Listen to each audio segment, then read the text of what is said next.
Oke, silakan duduk semuanya. Boleh.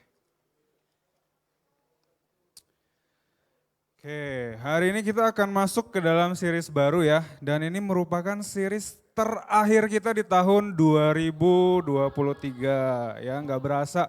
Udah tanggal berapa sekarang? 19 November. Ya, berapa hari lagi tuh menuju Christmas? 25 Desember kurangin 19 November berapa? 35, 36 hari lagi ya. Dan mungkin pengumuman dulu, FLCC Christmas Celebration itu akan jatuh di tanggal 9 Desember ya. Teman-teman boleh catat, ingat baik-baik. Kalau kalian lihat kalender itu di hari Sabtu. Jadi itu bukan salah sebut, tapi memang kita akan sama-sama punya Christmas Night Celebration di tanggal 9 Desember 2023. Oke, jadi dengar-dengar sih bakal ada makanan juga.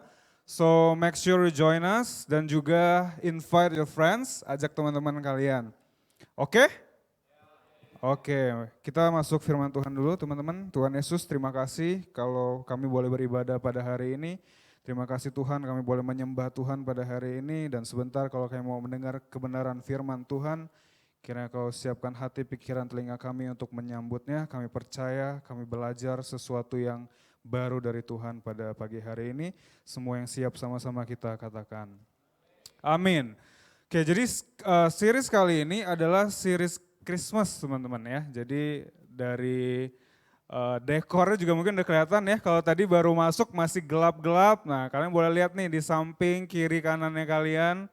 Udah banyak kaos kaki itu buat apa? Nanti mungkin boleh ditanya ke SGL-nya masing-masing pas small group discussion. Oke, jadi kita masuk ke dalam series Christmas kita di tahun 2023. Tapi sebelum kita ngomong panjang lebar, kita bahas dulu tentang judulnya kali ya. Judulnya adalah Welcome to the Neighborhood. Boleh sama-sama kita bilang Welcome to the Neighborhood. Artinya adalah selamat datang di mana? Apa sih neighborhood artinya? Apa coba? Welcome to the neighborhood. Selamat datang di neighborhood ya. Nggak ada, kayak susah ya kalau bahasa Indonesia ya. Mungkin kita bisa artiin ya selamat datang di lingkungan sekitar kita, di antara kita gitu ya. Mungkin sebelum mulai gue pengen ajak kita semua untuk coba pikirin sebentar, kira-kira kapan sih terakhir kalinya kalian menyambut orang baru, welcoming someone new. Ya bisa di mana aja bebas, di rumah mungkin, ya atau di dalam small group kalian mungkin, atau di kampus, di sekolah, di tempat kerja. Coba pikirin sebentar, welcoming someone new, harusnya sih sering ya. Kita kayak sering banget ketemu orang baru. Udah kebayang? Nah sekarang coba pikirin kira-kira ada nggak yang berbeda sebelum orang itu datang dan sesudah orang itu datang. Ya, ya ada yang bilang mungkin sama aja, ada yang mungkin bilang ya beda-beda dikit lah. Coba pikirin, di keluarga kalian mungkin atau di kampus, di tempat kerja, dimanapun ada nggak yang berbeda? Ada ya, waktu itu gua tahun 2015 kalau nggak salah, ada new family members gitu ya. Jadi gue punya keponakan pertama kali pada saat itu, 2015. Kakak gue istrinya melahirkan. Sebenarnya nggak terlalu banyak yang berubah, tapi ada sedikit perubahan yang gue rasakan adalah pada saat itu nyokap gue jadinya harus ke tempat koko gue, jadinya yang biasanya ya kalau misalkan gue pulang kerja makannya masakan orang tua gitu ya. Dan selama periode itu karena nyokap gue bantuin abang gue buat ngurusin cucu pertamanya dia ini, jadi gue lebih merasa beda aja. My family's dynamic shifted a little bit. Oke, dan mungkin teman-teman juga banyak tadi yang udah mikirin, ada yang mikir ya nggak berubah lah sama aja, ada yang mikir berubahnya sedikit sih, ada juga yang mungkin berubahnya banyak ya, ada juga yang mikir mungkin berubah ke arah yang lebih baik atau ke arah yang lebih buruk atau enggak dua-duanya, but it's just a little bit different. right? Gue rasa kita semua ngerti gimana ketika ada seseorang yang baru datang di sekitar kita, pasti ada yang berubah sedikit banyak ke arah yang lebih positif atau ke arah yang lebih negatif atau bahkan gak dua-duanya tapi ya kerasa berubah aja gitu loh. Mungkin di kampus kalian kedatangan dosen yang baru yang sebelumnya baik-baik aja, dosen barunya agak nyebelin sekarang. Atau di kantor baru biasanya adalah bos baru ya kan, yang dulunya mungkin oke, sekarang kedatangan bos baru malah lebih ribet nih aturannya. Atau justru sebaliknya. Yang dulunya mungkin nyebelin, sekarang puji Tuhan dapat atasan yang lebih baik gitu kan. Nah teman-teman sebenarnya di Christmas ini, di Natal kita ini, kita juga celebrating someone new. Yaitu siapa? Peran utamanya dari Christmas adalah Yesus. Ya mungkin buat kita semua, buat kebanyakan dari kita yang udah Natalan dari lahir, nggak berasa kayak kita welcoming orang baru. Ya kan, dari lahir, dari kita ngerti, sekolah, kita udah celebrate Christmas tiap tahun. Tapi kalau kita coba pikirin orang-orang pada zaman itu, pada zaman waktu Yesus dilahirkan, mereka sebenarnya welcoming someone new. Dan sama seperti orang-orang lainnya yang ketika datang bisa membawa perubahan, Yesus pun sama. Ketika Yesus datang ke neighborhood, ke sekitar kita, ke sekitar orang-orang pada zaman itu, Yesus juga bawa suatu perubahan. Dan bahkan mungkin bisa kita bilang, Jesus changed everything, dan itulah yang akan kita bahas di series kita kali ini. Ya, makanya namanya adalah Welcome to the Neighborhood.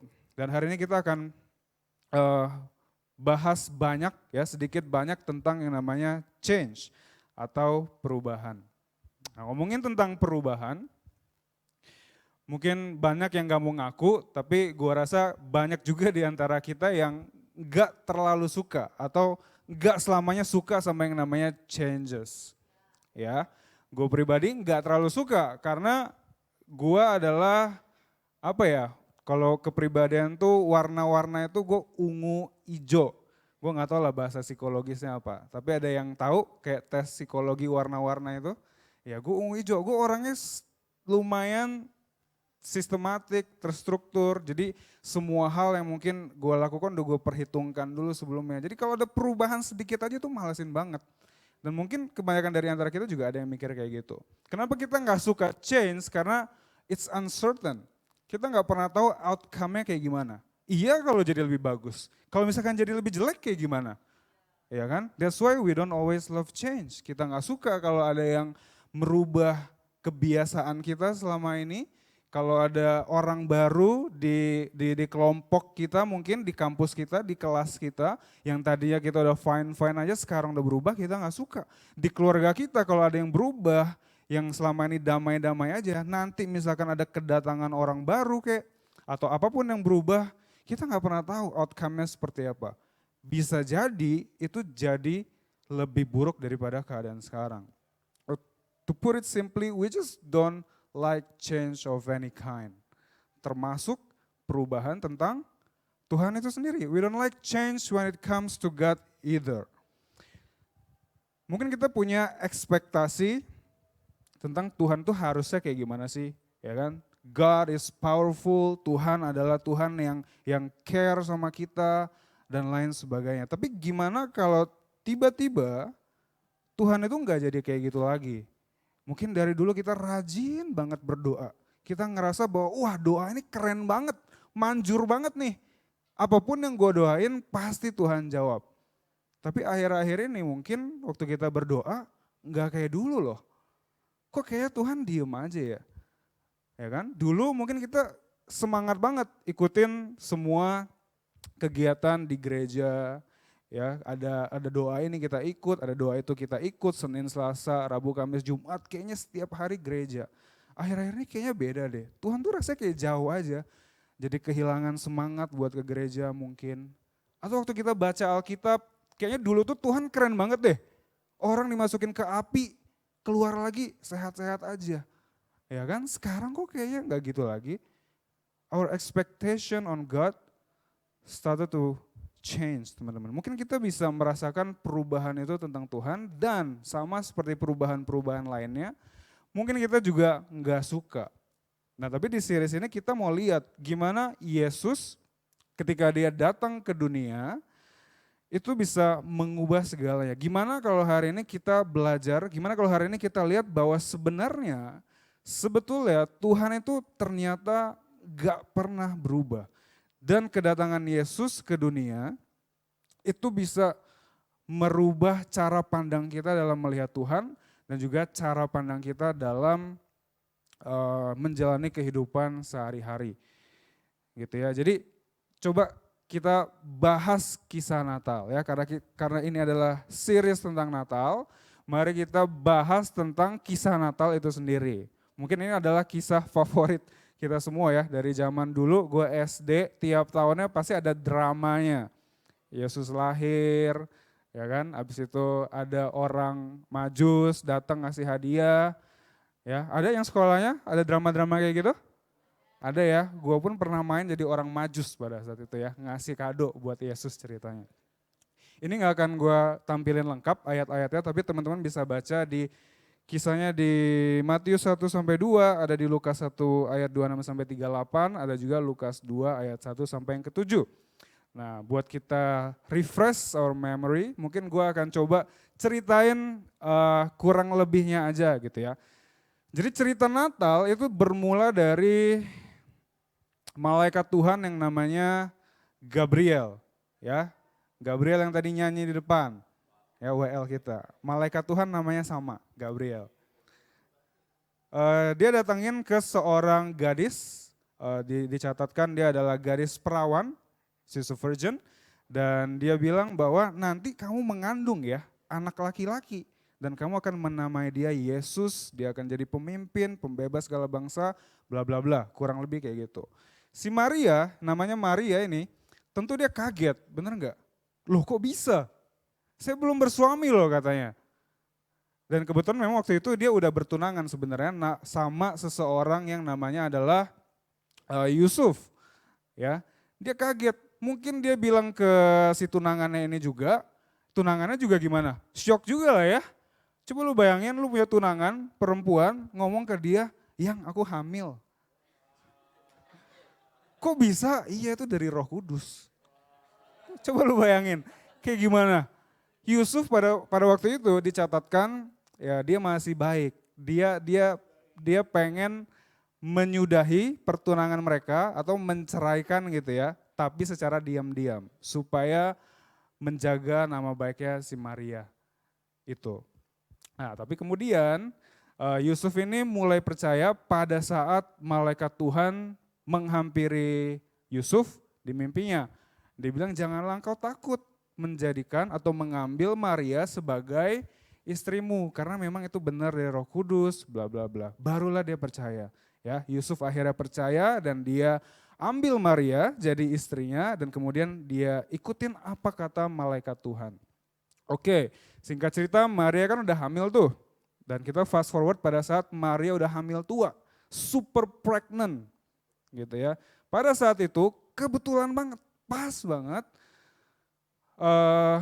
Roman Empire, apa namanya, kerajaan Roma gitu ya kali ya kita sebut ya. Waktu itu lagi memerintahkan untuk ada yang namanya sensus penduduk. Ya, jadi dia mau ngitung nih rakyat yang di bawah pimpinannya mereka itu berapa orang. Tapi ngitungnya nggak di tempat domisili mereka sekarang. Diperintahkan untuk apa? Untuk pulang dulu ke kampung halaman. Ya kalian mudik dulu semuanya. Baru nanti di kampung halaman masing-masing baru dihitung. Kebetulan si Yusuf ini berasal dari Bethlehem teman-teman. Ya, jadi Yusuf dan Maria yang lagi hamil tua itu harus pergi ke kampung halamannya Yusuf di Bethlehem. Di sini aja udah ribet banget gak sih? Udah gak enak banget. Lu bayangin orang lagi hamil tua, lagi ribet-ribetnya disuruh. Gua rasa pada saat itu belum ada taksol. Bener gak? Taksi online belum ada. Mungkin mereka harus jalan. Ya kan? Harus jalan. Dan bukan sampai di situ aja. Sorry. Pada saat mereka nyampe di Bethlehem, ternyata semua hotel full booking. Ya, Yusuf ini lupa nih order duluan sebelum mereka nyampe. Ya, mereka udah cari ke sana, ke sini, nggak ada. Dan bukan sampai di sana aja teman-teman, pas banget. Pada saat mereka belum dapat ruangan hotel, apa yang terjadi? Maria harus brojol ya. Maria harus melahirkan. Dan singkat cerita di Lukas 2 ya, dituliskan bahwa akhirnya Yesus lahir dan ditaruh, dibaringkan di atas yang namanya palungan. Oke, teman-teman tahu nggak palungan itu apa sih? Ya, bahasa Inggrisnya itu manger. Manger apa manger nih? Power Ranger harusnya sih manger ya. Ya. Jadi manger adalah tempat kuda atau mungkin donkey ya, keledai untuk makan. Isinya jerami. Lu bisa bayangin gak? Coba bayangin dulu deh. Jadi Maria atau jadi Yusuf. Apa yang bakal kalian pikirin? Padahal awalnya ini Tuhan yang bilang sendiri. Malaikat Tuhan yang bilang, kamu akan melahirkan seorang anak laki-laki. Dia jadi raja atas bangsa-bangsa. Ya kan? Ini dari Roh Kudus loh. Anaknya dari Roh Kudus. Tapi kok rasanya begini amat ya. Mungkin kalau gue jadi Yusuf pada saat itu yang nemenin istri, melahirkan, gak dapat hotel, harus di tempat kandang gini yang bau. Mungkin di sebelahnya waktu melahirkan ada kuda lagi makan juga, kita gak tahu.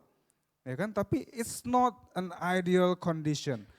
Dan kalau gue jadi Yusuf pada saat itu mungkin gue mikir, kok Tuhan rasanya jauh banget ya. Tuhan kemana nih? Jangan-jangan gue lagi dihukum sama Tuhan. Ya kan, mungkin Tuhan marah sama kita. Mungkin Tuhan lupa. Karena kalau ekspektasi kita terhadap Tuhan enggak terpenuhi, ya biasanya manusia gampangnya adalah kita bilang, ya Tuhan lagi marah. Tuhan enggak benar-benar baik. Dan kemungkinan besar sebenarnya pikiran-pikiran yang tadi gue sebutkan juga mungkin udah muncul di bangsa Israel pada saat itu. Ya, kita belajar sejarah sedikit teman-teman. This is the Bible timeline. Ya, jadi di sebelah kiri ada Old Testament, Perjanjian Lama, dan sebelah kanannya Perjanjian Baru. Ya, Perjanjian Baru adalah ketika Yesus dilahirkan. Nah, itu the start of the New Testament. Jadi dimulai dari Adam dan Hawa jatuh dalam dosa, kemudian ada Bahtera-nu, terus ya sampai ada prophets di situ, ada nabi-nabi bernubuat, dan sebelum masuk ke New Testament, sebelum masuk ke Perjanjian Baru, ada gap warna abu-abu di sini, orang-orang sebutnya 400 years of silence. Di mana Tuhan itu nggak ngomong sama sekali pada saat gap tersebut. 400 tahun teman-teman. Ya, bangsa Israel kalau teman-teman nggak tahu di saat 400 years of silence itu mereka dijajah sama banyak bangsa, kayak digilir aja gitu. Yunani lah, ya, habis itu Syria lah ambil alih Israel, dan kemudian yang terakhir pada saat Yesus dilahirkan itu pada saat Roman Empire berkuasa atas Israel. Jadi bangsa Israel selama itu sebelum Yesus dilahirkan, mereka itu udah menanti-nantikan. Mana nih Mesias, mana nih Savior yang Tuhan janjikan. Mereka udah menanti-nantikan ada satu sosok, satu orang yang akan membebaskan mereka dari semua penjajahan-penjajahan itu. Ya, kenapa mereka bisa tahu? Kenapa mereka bisa menanti-nantikan Mesias tersebut? Karena pada saat sebelum 400 tahun itu, Tuhan banyak ngomong kepada nabi-nabinya, dan nabi-nabinya itu banyak banget bernubuat akan kehadiran seorang Mesias. Ya, salah satunya Daniel. Daniel pernah bilang kayak gini, ini sebelum Yesus lahir ya, jadi sebelum 400 years of silence.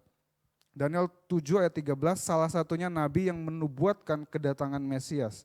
Dia bilang kayak gini, aku terus melihat dalam penglihatan malam itu, tampak datang dengan awan-awan dari langit seorang seperti anak manusia. Datanglah ia kepada yang lanjut usianya itu dan ia dibawa ke hadapannya. Ayat selanjutnya dikatakan, lalu diberikan kepadanya kekuasaan dan kemuliaan dan kekuasaan sebagai raja. Maka orang-orang dari segala bangsa, suku bangsa dan bahasa mengabdi kepadanya. Kekuasaannya ialah kekuasaan yang kekal, yang tidak akan lenyap, dan kerajaannya ialah kerajaan yang tidak akan musnah. Ini salah satu nubuatan akan kedatangan Yesus, yang pada saat itu mereka belum tahu itu Yesus. Ya, mereka cuma menantikan, wah, ada seseorang yang luar biasa powerful, kerajaannya tidak akan pernah lenyap. Jadi pas kita baca ini, mungkin juga kalau kita jadi bangsa Israel, pasti kita punya ekspektasi. Kalau yang datang, ya Tuhan akan ngirimin seseorang yang wow, mungkin megah, ya, dia ada di kerajaan sebagai seorang raja, ya, dan itu tentu saja kedatangannya akan mungkin obvious, semua orang akan tahu, populer, dan lain sebagainya. Bener nggak? Karena digambarkan begitu perkasanya, begitu luar biasanya. Tapi sebenarnya semua ekspektasi itu yang mereka pikirkan tentang kedatangan Mesias ini, they actually miss something very important. Mereka miss akan siapa Tuhan itu sebenarnya. Dan sebenarnya semua yang mereka ekspektasikan tadi itu bertolak belakang dari siapa Tuhan selama ini sebetulnya. Ya kan? Dan siapa sih Tuhan itu sebenarnya? Kalau tadi mereka expect bahwa iya mungkin yang nanti datang akan perkasa, bla bla bla, keren, ya nggak mungkin lahirnya di kandang kayak gitu, mungkin di kerajaan dan lain sebagainya.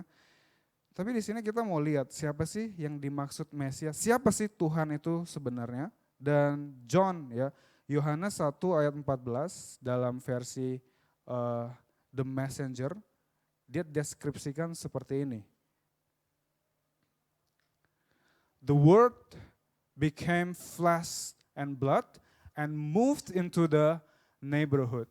We saw the glory with our own eyes, the one of a kind glory, like Father, like Son, generous inside and out, true from start to finish.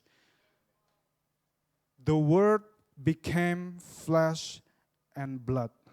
Firman itu telah menjadi daging katanya. Di dalam ayat awalnya, Yohanes 1 ayat-ayat pertama, dikatakan kayak gini, in the beginning, the Word already existed, the Word was with God, and the Word was God. Jadi di ayat 14 tadi, kalau dikatakan the Word became flesh and blood, itu jelas adalah siapa? Itu adalah Yesus. Dan dari sini dengan jelas Yohanes bilang bahwa Yesus adalah Tuhan. Karena tadi di ayat 1 dia bilang the Word was God. Dan ketika Maria melahirkan Yesus dan Yesus datang ke dalam dunia ini, he moved into the neighborhood, menjadi manusia sama seperti kita. Itu juga ditulis sama Yohanes di sini. And he moved into the neighborhood. Dan yang paling penting adalah teman-teman, di sini dikatakan bahwa like father, like son. Artinya adalah kalau kita ngelihat Yesus, kita sama seperti ngelihat Bapa di sorga. Ketika kita ngelihat Yesus, ketika orang-orang pada zaman itu ketemu sama Yesus, mereka itu bisa ngelihat siapa Tuhan sebenarnya. Dan di sini mungkin orang-orang udah mulai bertanya-tanya, ya mereka udah mulai bingung nih.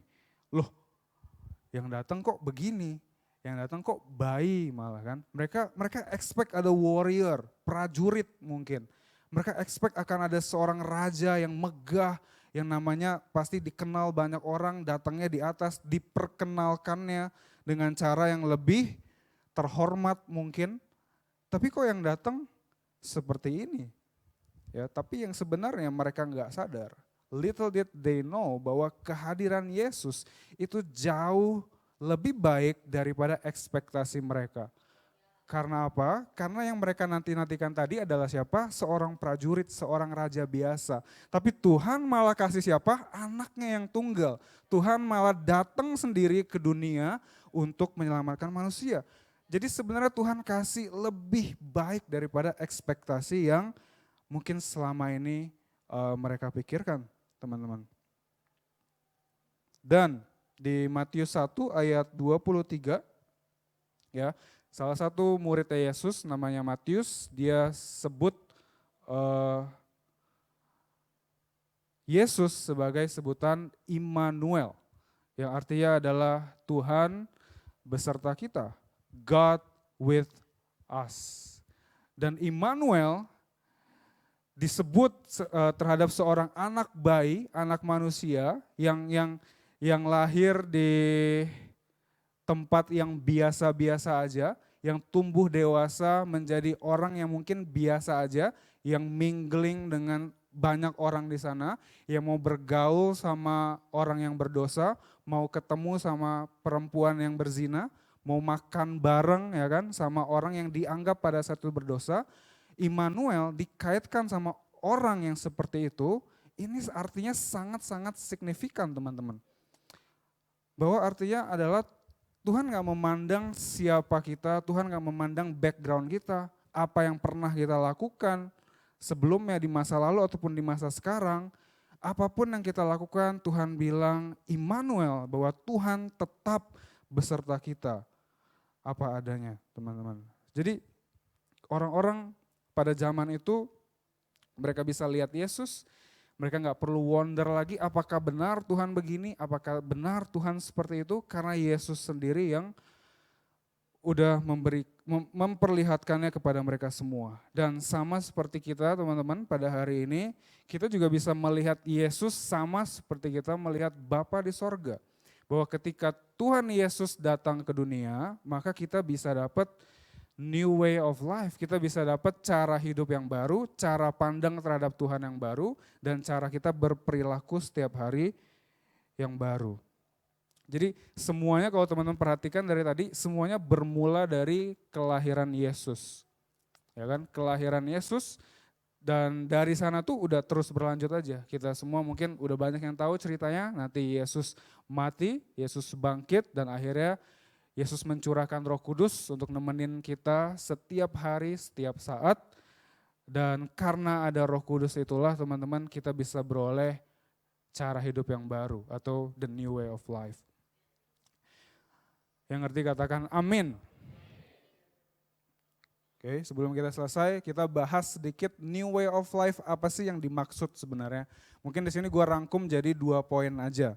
Ya, yang pertama adalah ketika dibilang dari tadi bahwa kita bisa dapat cara hidup yang baru, kita bisa dapat new way of life ketika Tuhan Yesus datang ke dunia. Yang pertama artinya adalah kita nggak mesti bingung lagi waktu kita memandang Tuhan. We don't have to wonder about God.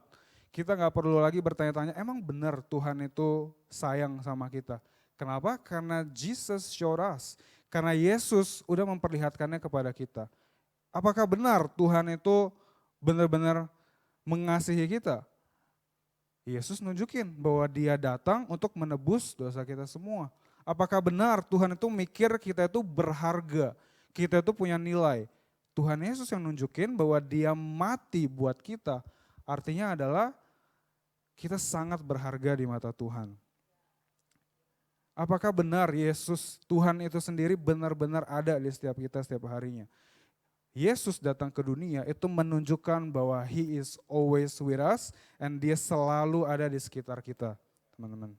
So itu yang pertama, cara pandang kita ketika kita punya new way of life, cara hidup yang baru, kita beroleh cara pandang terhadap Tuhan juga yang baru. Dan yang kedua ada berbicara tentang gimana cara kita hidup sehari-hari. Ya. Yang kedua, living within new design of life.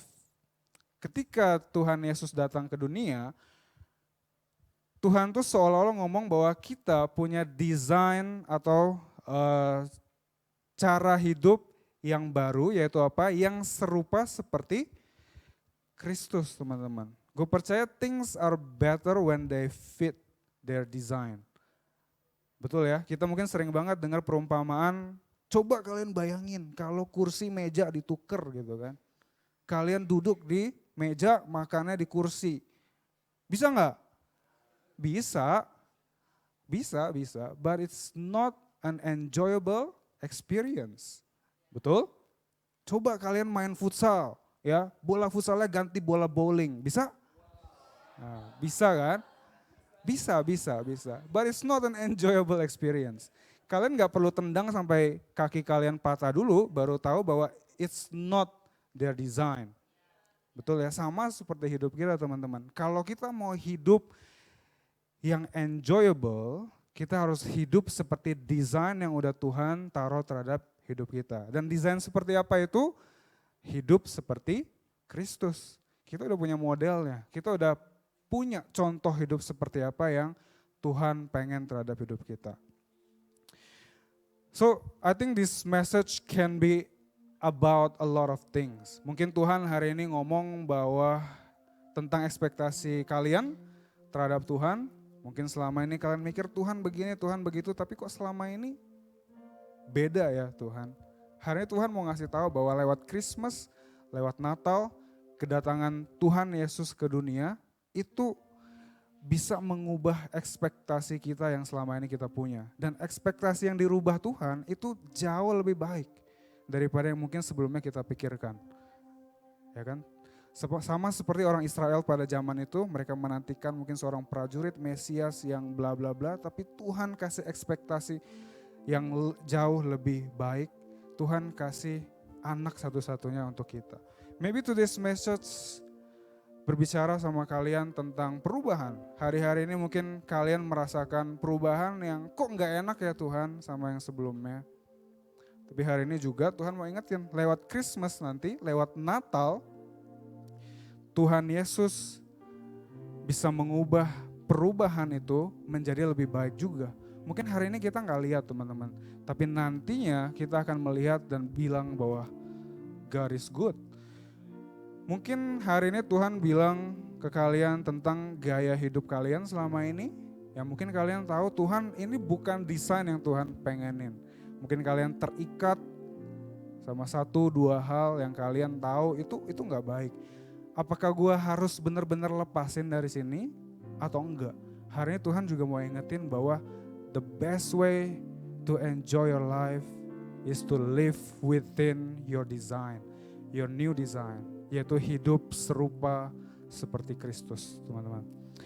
Dan dari semua itu, apapun itu yang Tuhan bicara sama kalian pada hari ini, gue pengen kita semua ingat bahwa when Jesus moves into the neighborhood, we receive a new way of life. Ketika Tuhan Yesus datang di antara kita, teman-teman, kita bisa dapat cara hidup yang baru. Dalam kita memandang Tuhan, dalam kita mengerti hubungan kita sama Tuhan, dan juga dalam kehidupan kita sehari-harinya. Yang ngerti boleh bilang amin. Boleh kita kasih tepuk tangan buat Tuhan Yesus. Sama-sama gue ajak kita semua bangkit berdiri, kita mau berdoa.